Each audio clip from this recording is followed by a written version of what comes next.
Mesdames et messieurs, bonjour. Bienvenue dans ce nouveau numéro de votre émission Prime Politique. Aujourd'hui, nous allons revenir sur l'essentiel de ce qui a fait l'actualité courant toute la semaine, bien évidemment. Ici en plateau pour l'exercice, je suis avec un confrère, un aîné d'ailleurs, pour qui j'ai beaucoup de respect et d'admiration, qui va analyser avec nous l'actualité politique sous toutes ses formes, sans langue de bois, ça vous le savez. Aussi, Landry Roeton, bonjour. Bonjour Stanislas, bonjour à tous ceux qui suivent Prime TV, c'est ça? Exactement, c'est ça. C'est un plaisir, c'est la première fois que je viens découvrir votre studio comme un somptueux. Merci beaucoup. Il faut oser le dire, et c'est avec plaisir et sincèrement renouvelé que je reviendrai ici si je ne suis pas alité le jour où vous m'invitez. Si il n'y a pas une situation qui m'amène à aller chercher un petit gombo quelque part, volontiers je serai là pour accompagner ce qui se fait déjà de bien sur Prime TV.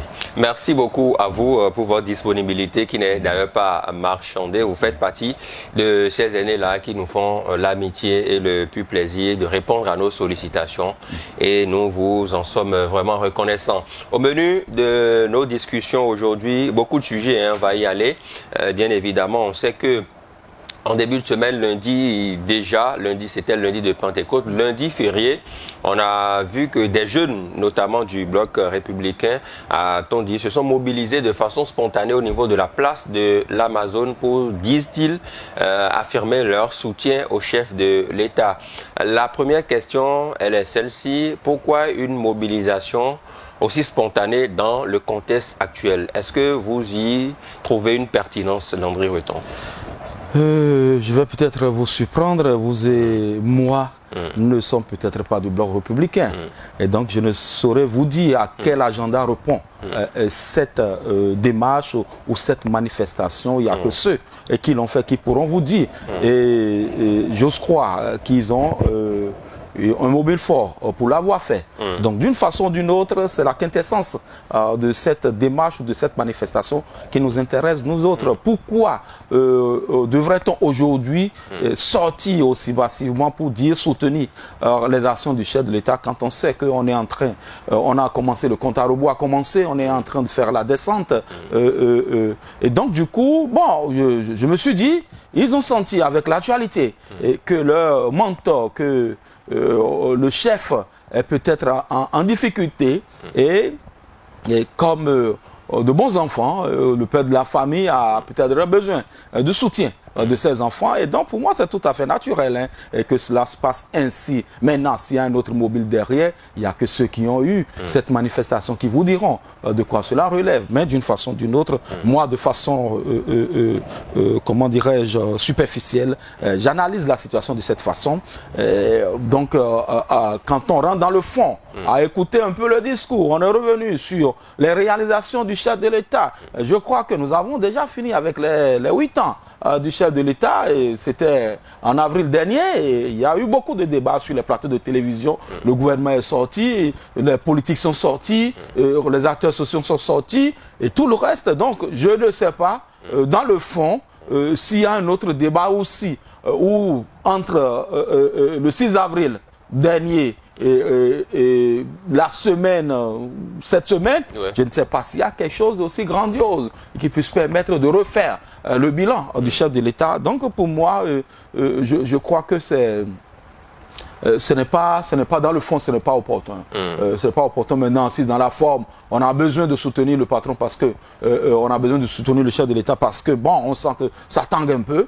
Bon, ok, c'est à eux, c'est à leur profit, c'est à leur actif, comme on le dit.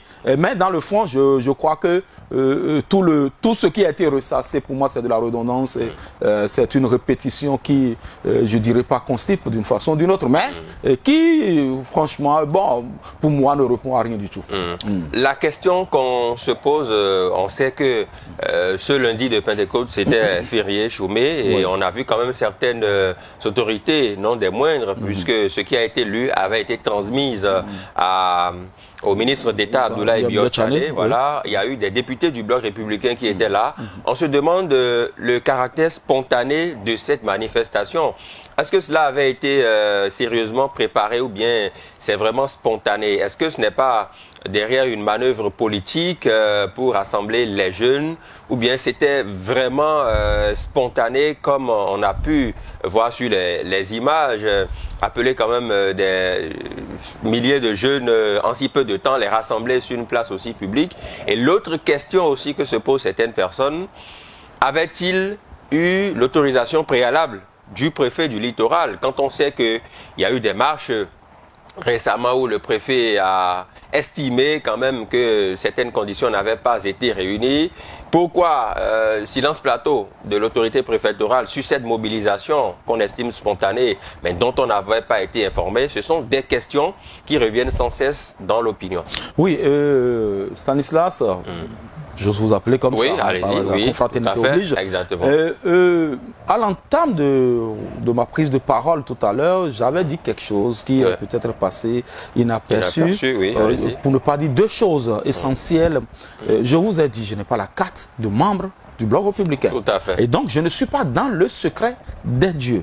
D'une façon ou d'une autre, ça c'est une première situation très visible et palpable.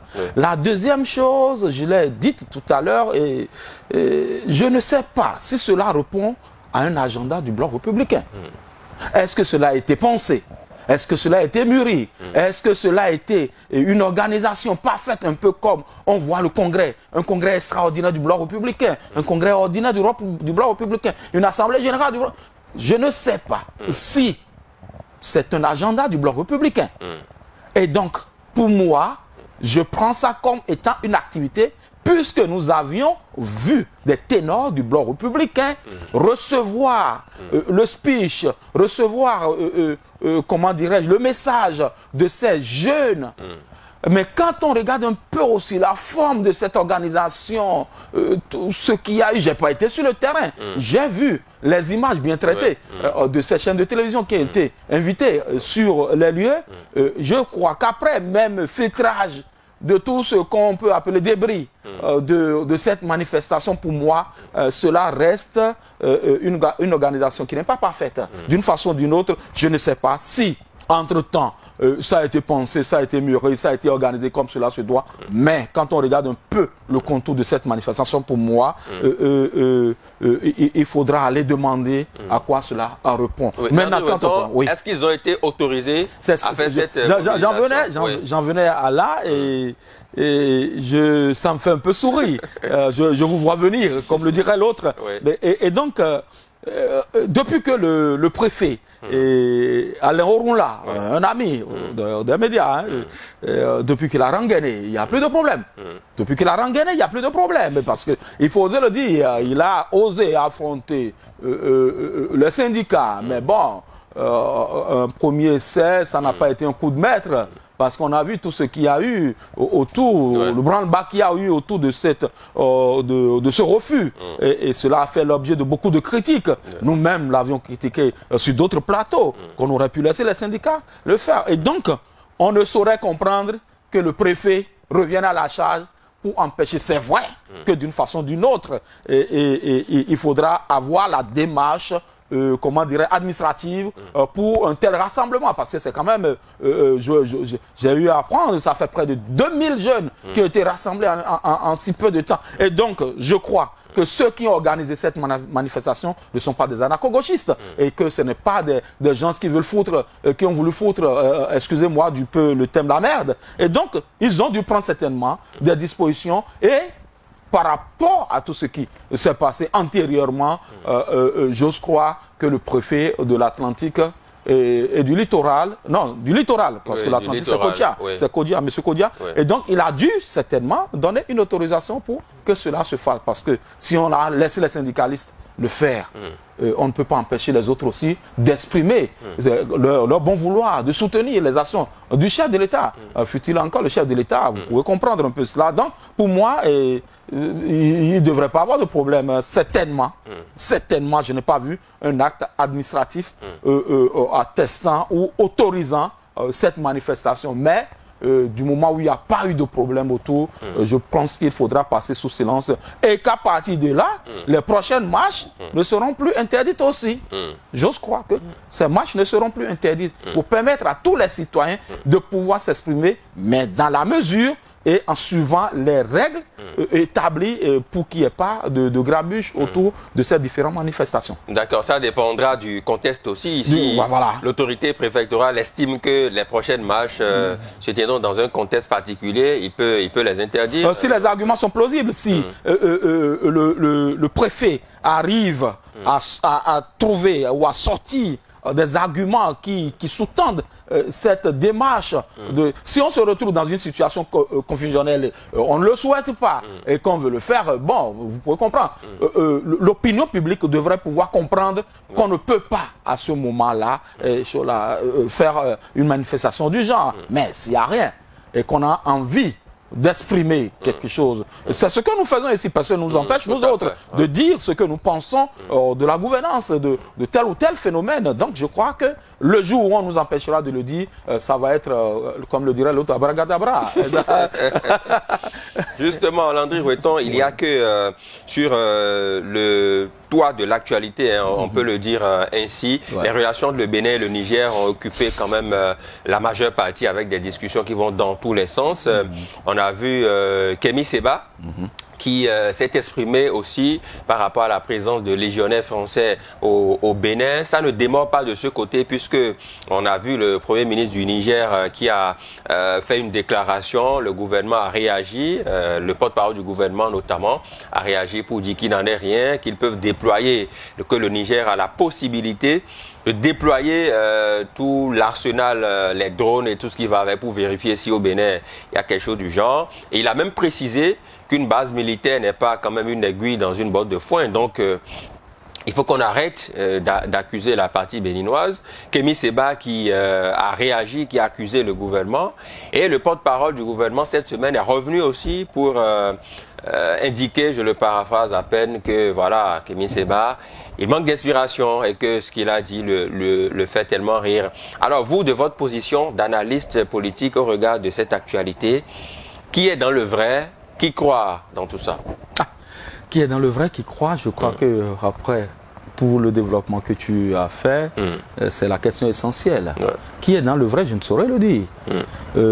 Qui est dans le faux, je saurais le dire. Mais d'une façon ou d'une autre, nous avons le devoir d'analyser la situation. Les différentes sorties, la quintessence même des propos tenus par chacun des acteurs étatiques ou non dans cette situation. Et moi, je me suis toujours posé la question de savoir qui a intérêt à ce que cela s'embrase entre le Niger et le Bénin.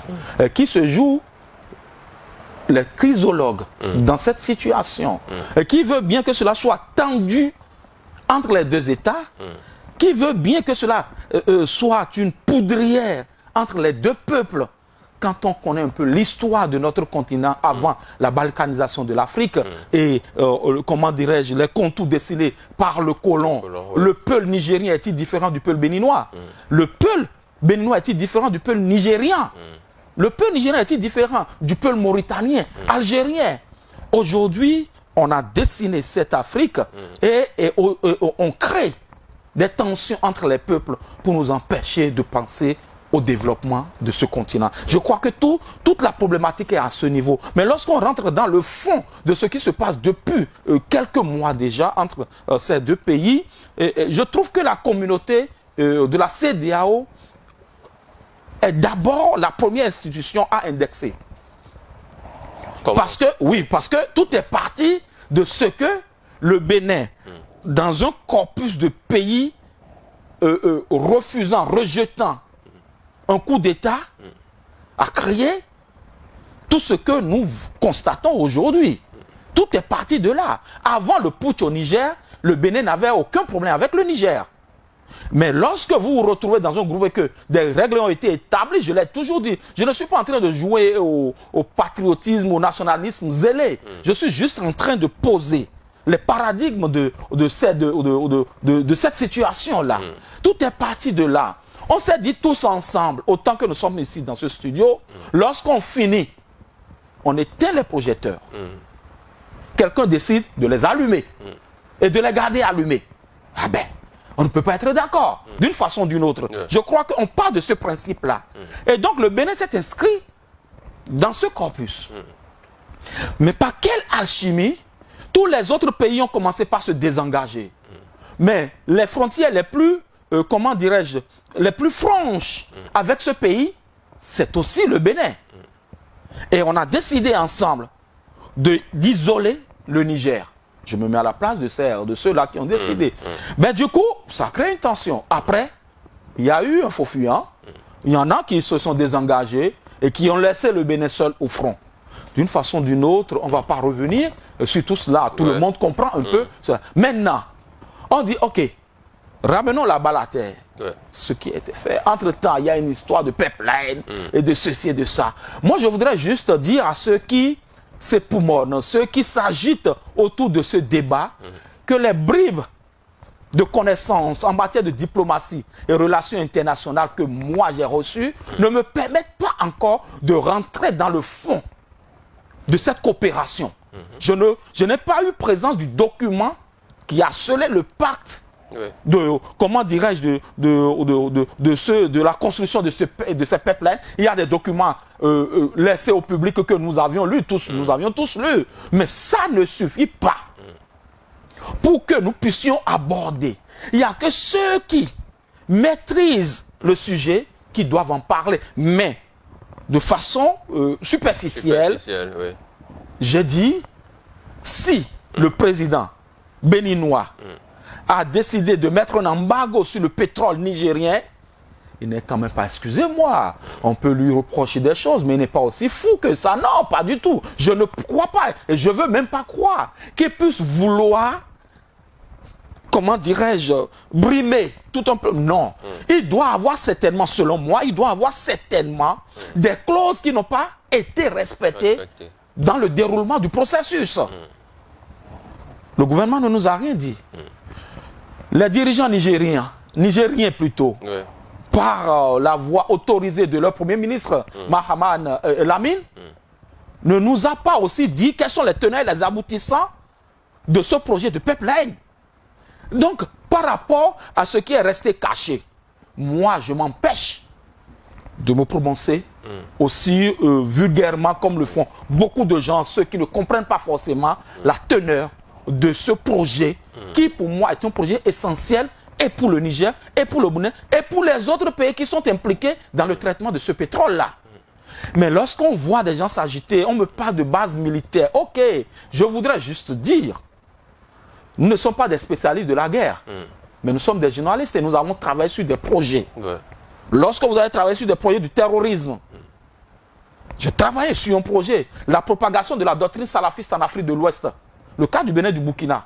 J'ai présenté une communication en 2014, ici à Cotonou, où des généraux, des armées de ces pays, le Niger, le Burkina, la Côte d'Ivoire, sont venus.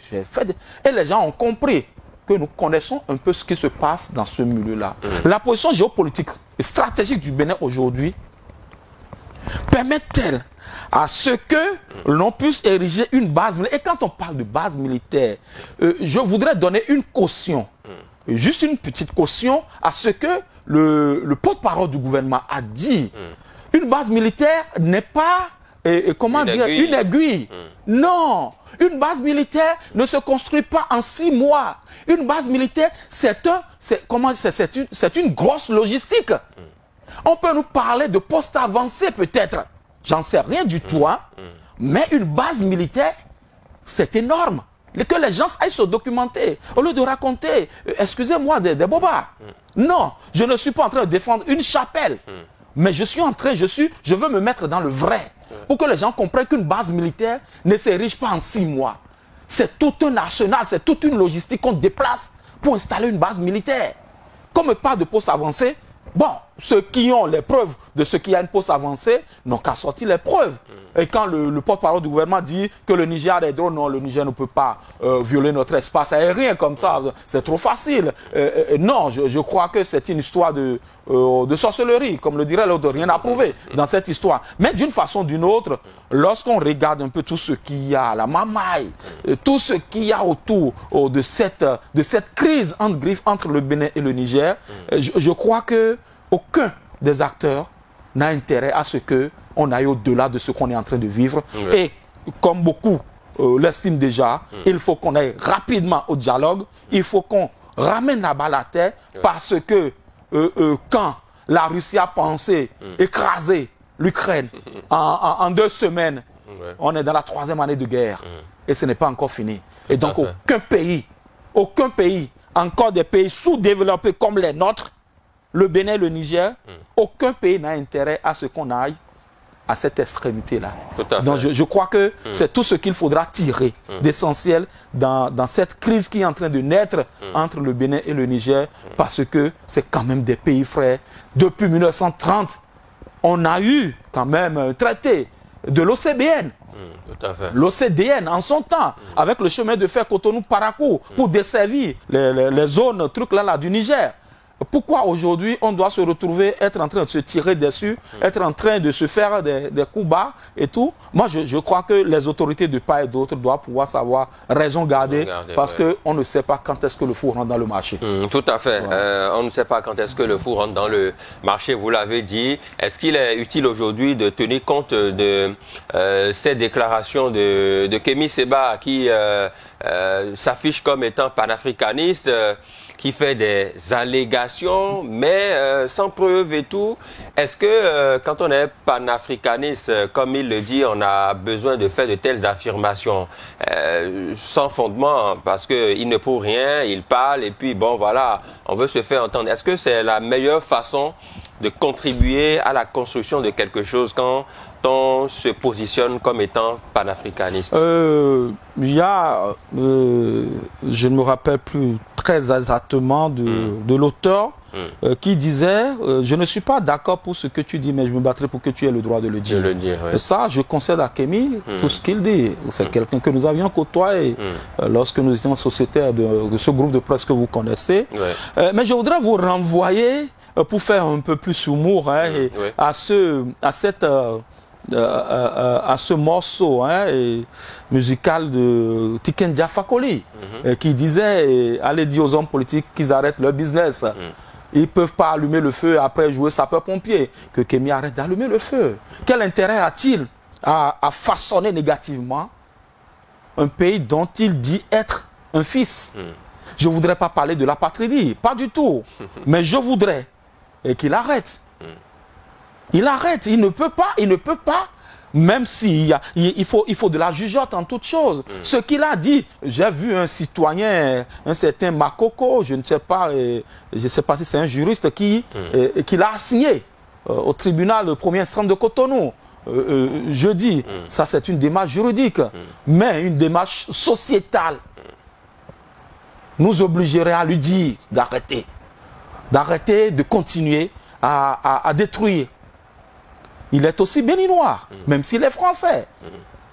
Est-ce qu'il est devenu nigérien? J'en sais rien du tout. Est-ce qu'on lui a donné la nationalité? Parce que j'ai vu sur la toile qu'il a été reçu par le président Tiani et Nathalie Yam.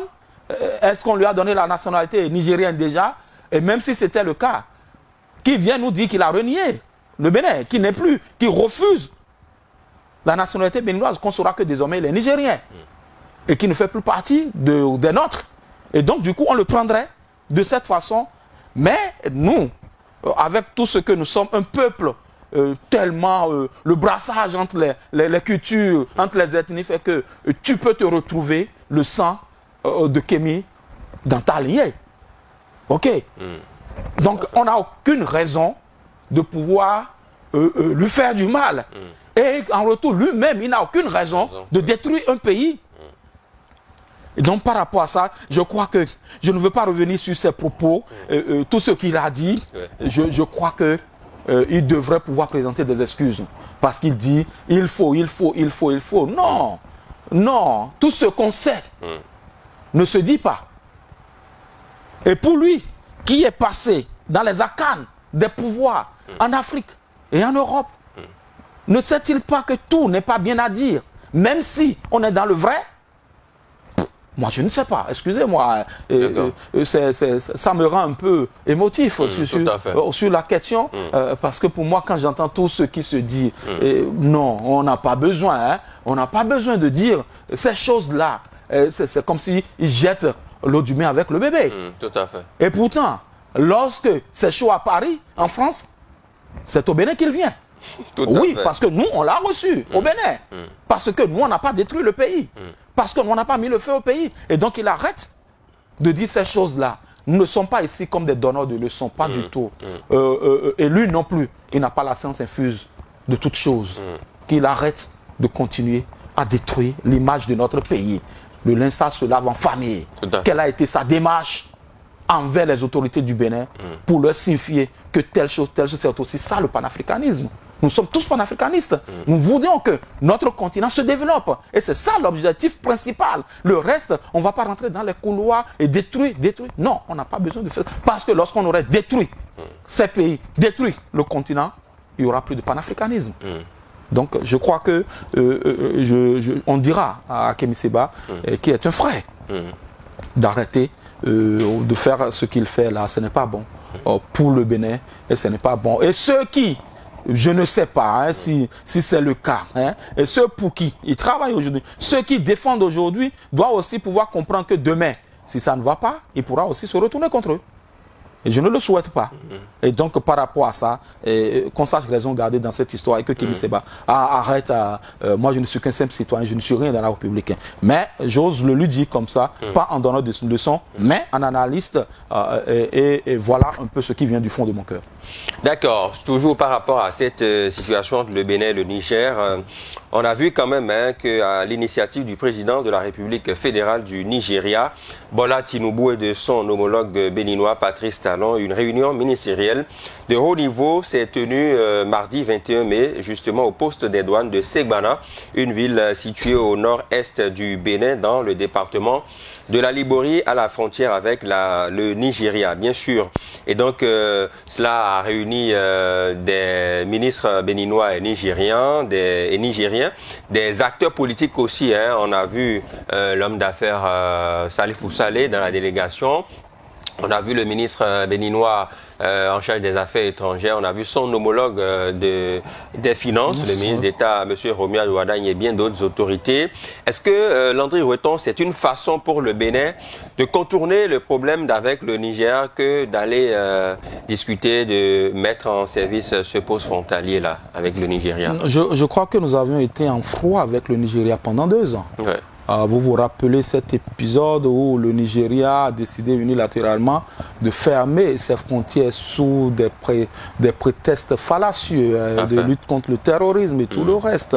Nous avions subi, il y a eu de la résilience dans cette histoire. Diplomatiquement, on a essayé de ramener la situation à la normale et avec l'arrivée, l'élection du président Tinubu, je crois que le Bénin aujourd'hui est en train de réchauffer ses relations, cette coopération avec le géant de l'Est et le Nigeria. C'est quand même plus de 200 millions d'habitants. Ce n'est pas un pays qu'il faudra négliger. Et on ne peut pas être à côté d'un pays comme le Nigeria et être en train de souffrir comme nous souffrons aujourd'hui. Et donc je crois que au-delà de toute crise qui vicie l'atmosphère dans la sous-région, le Bénin a tout intérêt à réchauffer cette coopération avec le Nigeria. Et donc, des études ont prouvé, si nous n'étions pas à côté du Nigeria, vous auriez peut-être pas l'essence que nous avons aujourd'hui, l'essence frelatée entre guillemets au paillot à 600 francs aujourd'hui. Non, c'est parce que nous avions près de 400 points d'entrée non contrôlés avec le Nigeria, et fait qu'aujourd'hui nous bénéficions de cette manne-là. Ce n'est pas des choses à souhaiter. Vivement que cela se corrige d'une façon ou d'une autre, parce que au-delà du pétrole qui nous fait, de l'essence qui nous fait du bien, il y a aussi d'autres produits prohibés qui passent par ces soins. Donc je crois que l'un dans l'autre, le Bénin a plus intérêt à ce que les relations se réchauffent entre le Nigeria et nous, parce que c'est d'abord nous qui gagnons, même si le Nigeria aussi a quand même des choses, des profits à tirer de cette relation-là. Et donc, lorsque vous avez été en froid avec quelqu'un pendant 2 ans et que vous avez une occasion de faire la paix des braves, comme on le dit, et vous n'hésiterez pas, si vous avez réellement, vous savez que vous avez quelque chose à tirer de celui que vous avez en face de vous, il ne servira à rien de continuer à faire le dos rond, alors que nous avions économiquement, nous avions besoin du Nigeria comme nous avons besoin du Niger. Il ne faut pas être démagogue sur la question. Mais aujourd'hui, si le Niger, demain, revenait en de meilleurs sentiments, et que une médiation permet à ce que les deux pays frères, le Niger et le Bénin, fassent la paix, qu'est-ce que nous souhaitons? Ce n'est que ce que les peuples souhaitent. Aucun. Eux, ils sont des dirigeants, ils ne vivent pas ce que le calvaire, aujourd'hui, le fleuve au niveau de Guinée est fermé. On ne permet plus qu'il y ait de trafic sur ce fleuve-là, alors que c'est un fleuve qui dessert et le Niger et le Bénin. Et donc, je crois que ce n'est pas des situations, ce n'est pas des clichés à reproduire. Donc, cette relation entre le Nigeria et le Bénin, c'est une relation qu'il faudra applaudir. Cette démarche est à saluer. S'il faut aller au-delà de cette démarche, je crois que les dirigeants ont tout intérêt, et je porte la voix de ceux-là qui font le vrai trafic officiel, c'est-à-dire que la vente des véhicules, par exemple, qu'on ouvre à nouveau les parcs, que les transitaires puissent continuer, commencer par reprendre leur activité, et que ce qui est exigé à la vente vers le Nigeria puisse prospérer, et que l'un dans l'autre, si nous nous unissons, Tikenja, c'est le prophète des temps modernes, depuis le départ de Lucky Dubé et de Robert Nesta Marley. C'est voilà quelqu'un qui porte le message fort. Si l'Afrique est unie, qui peut c'est ce continent qui regorge des 2/3 des richesses de la planète Terre. Regardez ce qu'on est en train de faire des pays du Grand Lac.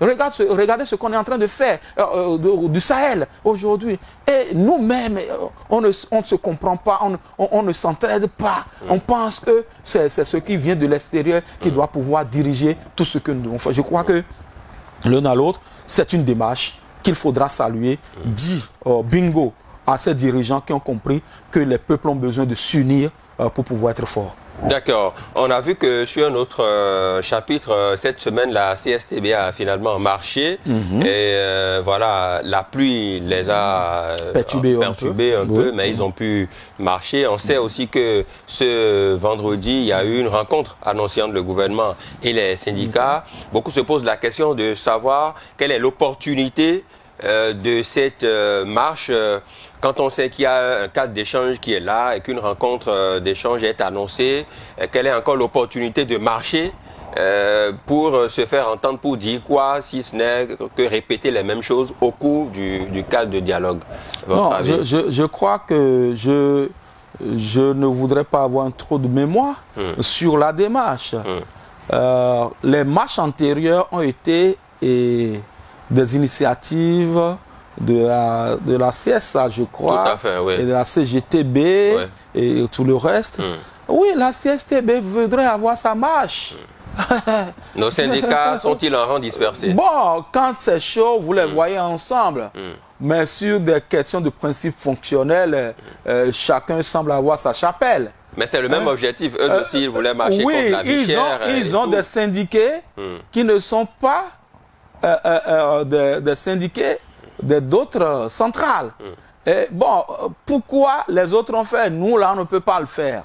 C'est vrai que dans la forme, je crois que ce n'était pas vraiment opportun. Mais puisque c'est déjà annoncé, Dame Plus n'a pas voulu, mais bon, c'est ravisé à un moment donné et a permis à ce que, bon, il y ait cette marche. Mais du coup, vous avez compris que lorsque ce n'est pas interdit, il n'y a pas de bruit autour de ça. Ils ont marché. Il n'y a pas eu de problème, personne n'en a parlé. D'une façon ou d'une autre, on s'est tous retournés vers le cadre de concertation. Donc je crois qu'après cette démarche ou après cette marche, ils vont maintenant reverser leurs doléances dans le cadre de concertation et que ce cadre qui reprend service ne s'arrête plus, parce que lorsque ça bout de cette façon, il faudra ramener de l'eau pour ramener à la meilleure température cette eau-là buvable pour tout le monde. Et donc il ne faut pas que ce soit amer, non. Donc je crois que les dirigeants, le gouvernement a compris. Les syndicats aussi n'ont pas intérêt à pousser le bouchon trop loin. Ce qu'ils ont à dire qu'ils disent, qu'ils fassent des propositions. C'est ce que je disais en d'autres circonstances. Il ne suffit pas de critiquer pour critiquer. Il ne suffit pas d'invectiver pour invectiver. Il faut dire les choses en proposant des solutions. C'est le plus important. Parce que entre la marche des syndicats et la prise de position du gouvernement, le peuple se retrouve entre les deux pachydèmes. C'est ça le problème. Est-ce que après tout ce bataclan de marche et de dialogue, de cadre, de concertation, est-ce que le maïs va revenir à 150 francs CFA? C'est ce que le citoyen lambda veut écouter. De vos marches, de ceci, de ça, le citoyen n'en a rien à foutre. Qu'il y ait des retombées pour le citoyen. Donc je crois que l'objectif final doit être cela, que le gouvernement, qu'on trouve des solutions afin que ce que nous avons vécu cette année, parce que le mal est déjà là, en train de persister, ce que nous avions vécu, et pourtant nous avions des scientifiques dans ce pays, lorsqu'on revient me dire qu'avec les changements climatiques, comme si c'est aujourd'hui que ces changements climatiques ont commencé par avoir des répercussions sur la production agricole. Que les gens réfléchissent, ceux qui vivent aux frais de la princesse, qu'ils réfléchissent et qui nous sortent des solutions. Nous autres, nous sommes payés pour parler. Mais on n'est même pas payés. Nous parlons dans la République. Mais il y en a qui sont payés, qui vont émarger au budget national. Que ceux-là réfléchissent réellement pour nous sortir des solutions. Comment est-ce qu'un pays aride comme le Burkina, comme le Niger, sahélien, des pays sahéliens, nous donnent de la tomate toute l'année, toute la saison. De l'oignon toutes les saisons. Et nous sommes là, un pays côtier. Et on ne peut pas nous trouver des solutions et on se cache sous les changements climatiques pour dégager de la chaleur, à appauvrir le panier de la ménagère. Donc je crois qu'il faut que les gars soient sérieux, comme le dirait l'autre de la comédie qui dit ça ne fait pas rire. Donc il faut que les gens sachent raison garder et que ceux qui sont payés pour réfléchir pour la République réfléchissent réellement. Moi je ne vais pas griller mes neurones, vous avez déjà vu mes cheveux. Je suis déjà, ben voilà quoi, je ne suis plus comme le genou. Donc du coup, que ceux qui sont payés pour réfléchir et trouver des solutions, réfléchissent réellement afin que nous puissions ne pas vivre cette situation que nous avons vécue cette année-là, l'année prochaine. Je crois que c'est ce qu'il faille faire. Le mal est déjà fait maintenant, mais est-ce que nous allons perdurer dans ce que nous racontons là pour que l'année prochaine, on soit toujours là encore en train d'acheter le maïs à 500 francs le kilo? Ce n'est pas possible. Ce n'est pas possible. D'accord. Merci beaucoup. Il y a un dernier sujet qu'on va aborder dans le cadre de cette émission Prime Politique avec vous, Landry Rueton.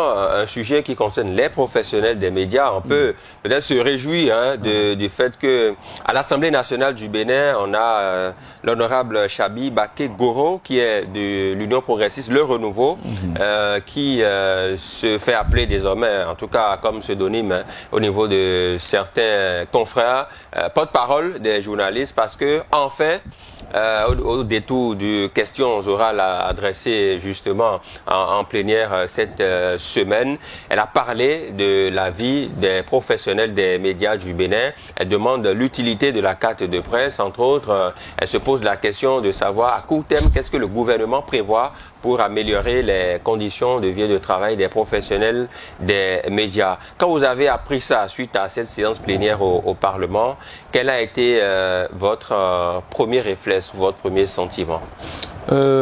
Stan, tu peux me rappeler le nom de la dame? Elle s'appelle Chabi Baké Goro, de l'Union progressiste Le Renouveau. Ok, je suis journaliste, mais... Il y a tellement de députés qu'on ne connaît pas. Ils sont 109 actuellement. Oui, 109, mais voilà. C'est déjà bien. On va garder ce nom-là précieusement. Je crois qu'on va garder ce nom-là précieusement. Et je demanderai à tous les hommes des médias de garder ce nom et que nous puissions le retourner l'ascenseur de sa bravoure. De sa témérité positive, à demander des choses qu'on ne peut pas demander à des patrons, à des dirigeants, à ceci, même si elle est députée, qu'elle est dans son rôle de contrôle de l'action gouvernementale. Mais lorsqu'on passe tout cela, est-ce qu'elle sait au moins... Oui, c'est vrai, la carte de presse, qu'est-ce qu'on en fait? Bon, c'est un débat... Quels sont les avantages? Il n'y a aucun avantage. Nous pouvons lui répondre si le gouvernement ne peut pas lui répondre. Nous lui répondons à travers cette émission. Nous pouvons lui répondre. Il faut lui transmettre la bande. Non, rien, nada, comme le dirait l'autre madame la députée. Cette carte ne vaut rien. Mais elle ne nous sert à rien, je dirais ça comme ça. Parce que quand je dis elle ne vaut rien, c'est comme si nous-mêmes dévaluions la carte. Non. Elle ne sert à rien. Pour le moment, elle ne sert à rien. Madame, nous, on vous répond. Mais est-ce que vous savez, madame, je regarde ici, dans ces caméras, oui. Est-ce que, madame, vous savez que nous n'avions pas de ministère? Peut-être qu'elle ne sait pas ça aussi. Sinon, elle aurait posé la question. Non, les journalistes n'ont pas de ministère. On n'a plus de ministère depuis que M. Orunla est parti et que le ministère a été dissous. Il est parti d'ailleurs avec le ministère. Nous n'avions pas de ministère, madame. Ça, c'est déjà important. Donc, ça veut dire que nous n'avions pas d'interface dans le gouvernement. Il n'y a pas quelqu'un à qui nous pouvons dire des choses pour que cette personne rapporte cela au sein du gouvernement et nous défendre. Nous n'avions pas. Vous avez une démarche de maire parce que nous souffrons. L'autre vous parlera du misérabilisme. Voilà, ça c'est le mot que les gars ils ont sorti de l'autre côté la dernière fois. On faisait la journée de la presse, le misérabilisme. C'est ce qui nous caractérise aujourd'hui. Vous ne pouvez pas savoir quel est le martyre que nous vivons. Et je voudrais, de par votre pouvoir de femme, de par votre pouvoir de mère, Madame la députée, faites le lobbying. La seule chose que nous demandons, pour le moment, permettez à ce que nous allions aux États généraux de la presse. Je crois qu'on l'a fait une fois. Ça n'a pas germé, ça n'a rien donné. On aurait souhaité que vous touchiez les autres femmes députées, les hommes députés, touchez-les pour que on aille aux États généraux de la presse dans notre pays. Lorsqu'on sera aux États généraux de la presse, vous auriez fait 95% du travail. Nous, les acteurs et les autres acteurs qui ne sont pas journalistes, nous allons nous asseoir, nous allons leur dire. La convention collective aujourd'hui, on en est où avec cette convention collective? Pourquoi aujourd'hui l'aide de l'État à la presse a été suspendue? Pourquoi les institutions de la République dans lesquelles les journalistes sont représentés, nous avions été sortis de toutes ces institutions? Le Conseil économique et social, le Conseil, comment ils appellent ça, le patronat. On a été sortis, non pas de la presse, le Conseil national du patronat. Ah oui, oui. Pourquoi on a été sortis et pourtant il y a des journalistes qui sont des patrons de presse, qui ont des entreprises de presse? Pourquoi nous avions été sortis? On n'a plus de représentants dans aucune institution de la République, si ce n'est pas seulement à la RAC. Et avec ce qui se passe au niveau de la RAC, madame la députée, on est en train de vouloir nous sortir. Parce que sur 9 siégeants, nous n'avions que 3 personnes minoritaires par rapport à toute décision pratiquement qui se prendrait au niveau de cette chose-là. Je profite de cette occasion pour dire à tous ceux qui décident de nous représenter pour la prochaine mandature de la RAC, c'est ce vendredi que démarre la campagne. Je voudrais profiter de ce plateau pour demander à ce que tous ceux-là qui veulent nous représenter sachent quel est le combat que nous avions à mener pour la postérité. Nous autres, nous sommes prêts à souffrir le martyre. Mais lorsqu'on cassera des œufs, il faut que cela puisse permettre de faire des omelettes. Les jeunes sont en train de venir, bourrés de talent. Mais l'environnement, aujourd'hui, est catastrophique pour ceux qui décident de faire le métier. Il faut qu'on y réfléchisse. Et vous, qui voulez nous représenter, sachez où se trouve le corps. On ne vous demande pas d'aller faire de miracles. Vous n'allez pas réinventer la roue. Vous n'allez pas créer une autre RAC au-delà de ce que nous avons. Mais faites du lobbying. Faites le lobbying pour que notre condition change. Ne pensez pas seulement à vous.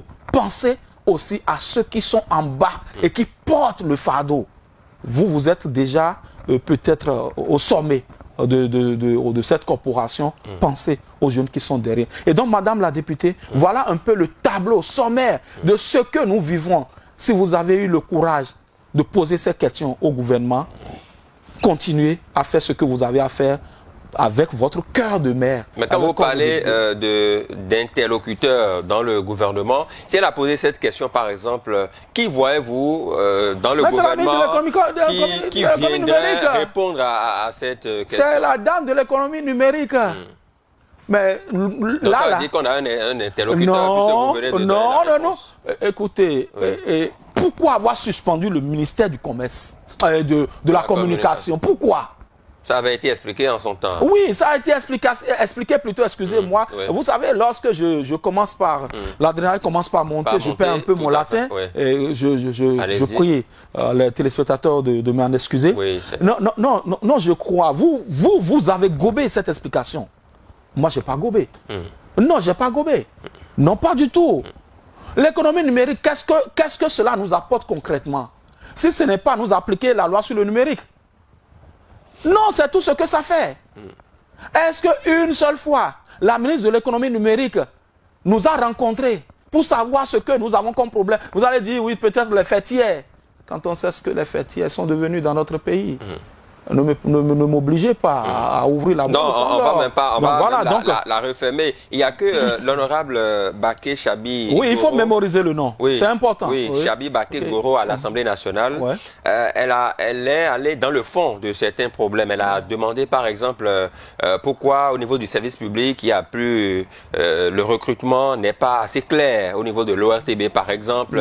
À combien est payé le journaliste de l'ORTB, par exemple? Ce sont des questions qu'elle a posées et on se demande qui va véritablement lui donner des réponses précises par rapport à ça. Elle voudrait quand même avoir une traçabilité dans le processus de recrutement des professionnels des médias à l'ORTB, par exemple, service public, à l'ONIP, par exemple, la Nation. Est-ce que cette démarche qu'elle mène peut recueillir l'assentiment déjà de ses collègues parlementaires? Et deuxième question, est-ce que parfois les acteurs politiques de tous bords n'ont pas intérêt à ce que les professionnels des médias que nous sommes restons dans la précarité pour mieux nous dominer? Parce qu'à l'analyse, vous avez fait votre parcours, plusieurs années dans le métier. On a le sentiment qu'à un moment donné, les hommes politiques aiment quand les professionnels des médias sont dans la précarité pour avoir la même mise sur eux, pour pouvoir leur donner les injonctions qu'il faut. Parce que si vous êtes bien payé, bien traité dans les meilleures conditions, vous pouvez tenir tête à un homme politique. Je ne peux pas faire ça, je ne peux pas écrire ça dans mon journal, je ne peux pas dire ça sur cette émission. Mais quand il vous tient par vos poches, quand il vous donne certaines recommandations, vous êtes obligé de les respecter. Non, on n'est pas obligé. Allah n'est pas obligé, comme le dirait l'autre. Allah n'est pas obligé, non, pas du tout. Je prendrai d'abord la toute première préoccupation. Oui, de l'honorable. Pourquoi, comment est-ce que ça fonctionne au niveau du service public, du service public. Je crois qu'elle a été bien coachée. Elle a dû, ou elle a pu rencontrer des gens qui lui ont donné les points saillants de ce que nous vivons. Oui. Ok.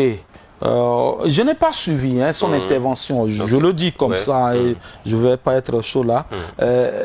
J'aurais bien voulu suivre, mais je crois que dans la démarche, il y a des questions essentielles qu'il faudra poser avant d'en arriver à ces questions qui, pour moi, sont des questions importantes, mais subsidiaires. Okay. D'accord.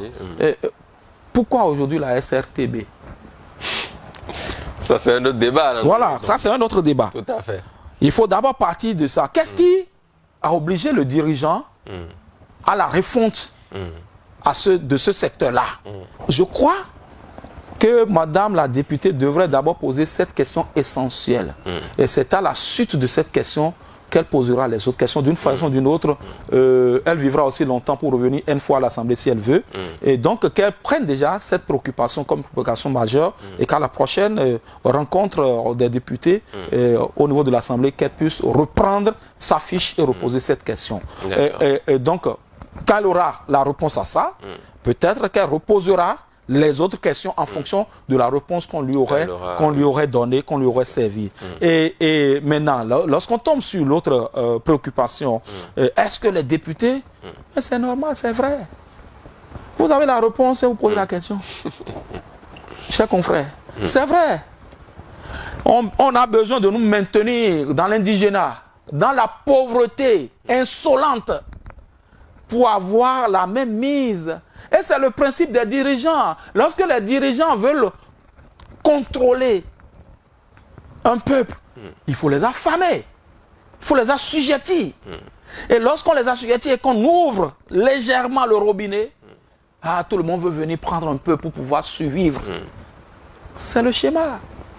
Ils ont tout intérêt à ce que nous ne soyons pas épanouis. Parce que lorsque nous sommes épanouis, on pourra dire: ah non, ça là, ce n'est pas possible. Encore qu'on peut le dire, c'est une question d'éducation. Si moi, après 24 ans dans les médias, je ne roule pas carrosse, vous savez que j'ai une moto qui ne vaudra même pas le prix d'une brique d'un pain chez le Gampo Blé. Non, on va le dire, c'est le misérabilisme là, ça. Et donc, c'est parce que j'ai refusé un certain nombre de compromissions. Ah oui, j'assume ma pauvreté, j'assume mon indigénat. Mais je suis heureux, épanoui dans ça.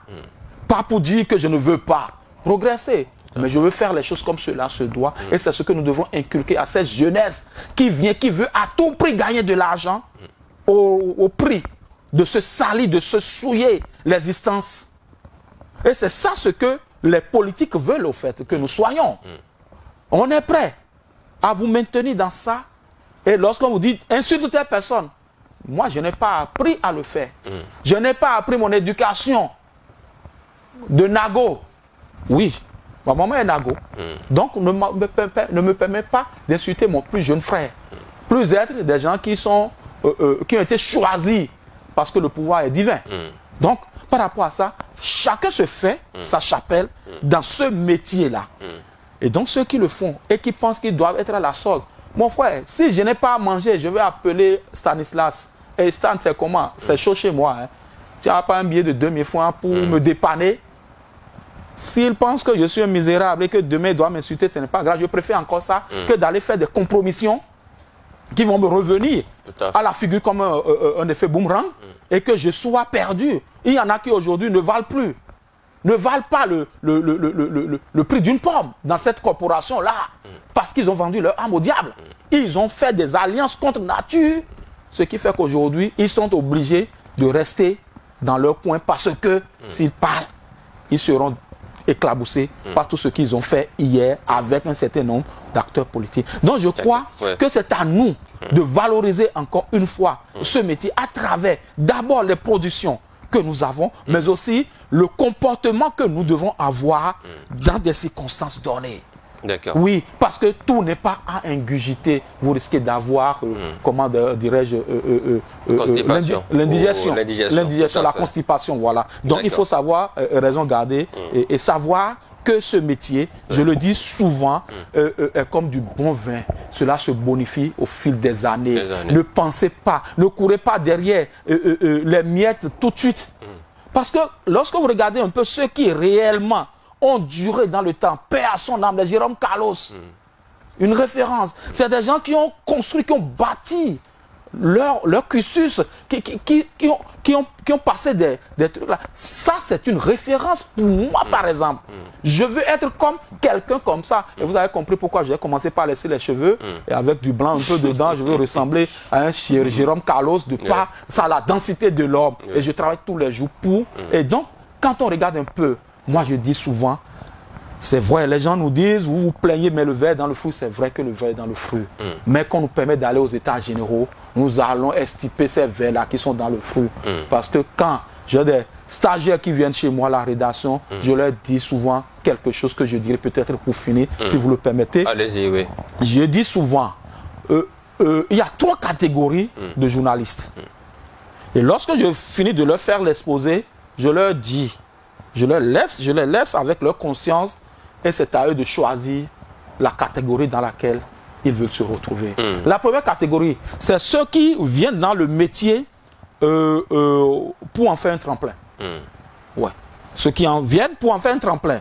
On vient, mais on a d'autres objectifs. En attendant, suivez mon regard. Il y en a qui sont passés par là, qui sont devenus avocats aujourd'hui. Il y en a qui sont passés dedans, qui sont devenus politiciens. Il y en a qui sont passés dedans, qui sont devenus forces de l'ordre. Oui, il y a ceux qui viennent pour en faire un tremplin.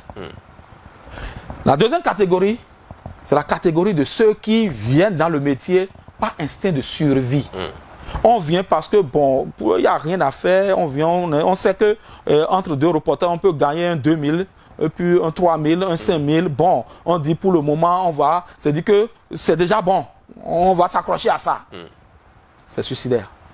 Et maintenant, il y a la catégorie de ceux qui viennent par passion. C'est toi, c'est moi. Exactement. C'est ceux qui ont duré dans le métier, qui ont su se bonifier au fil des années et qui sont devenus aujourd'hui des icônes dans notre corporation. Et c'est ceux-là, la référence au niveau de notre corporation que les jeunes doivent copier. Ce n'est pas ceux qui sont venus dans le métier 5 ans après, on construit une maison, on pense que c'est ça la référence. Oui, ce n'est pas des maisons qui sont bâties sur du roc, comme le dirait l'autre. Et donc je crois et que nous-mêmes, nous savons de quoi nous souffrons. Mais que ceux qui décident au sommet nous permettent de nous retrouver dans des états généraux pour diagnostiquer le mal et penser notre plaie.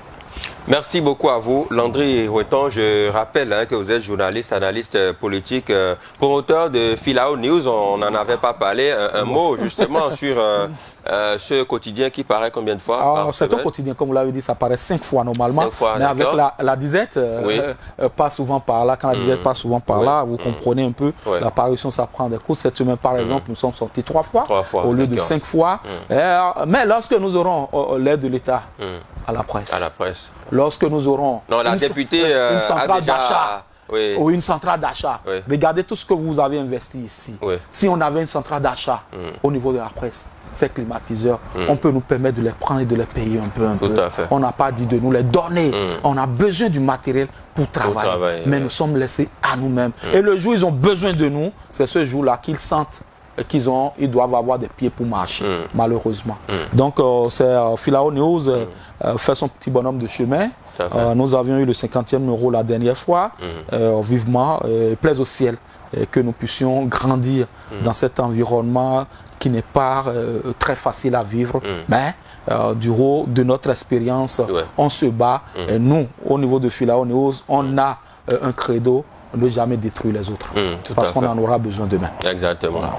Merci beaucoup, Landry Roueton, journaliste, analyste politique. Avec vous, on a débattu de tous ces sujets qui ont occupé l'actualité durant cette semaine. Merci à vous aussi qui nous avez suivis via notre canal. On se retrouvera la semaine prochaine avec un autre acteur de la vie sociopolitique, de la vie des médias aussi, pour toujours parler de ces sujets-là qui occupent l'actualité de la semaine. Merci à toutes les équipes techniques et de réalisation autour de ce programme. À bientôt.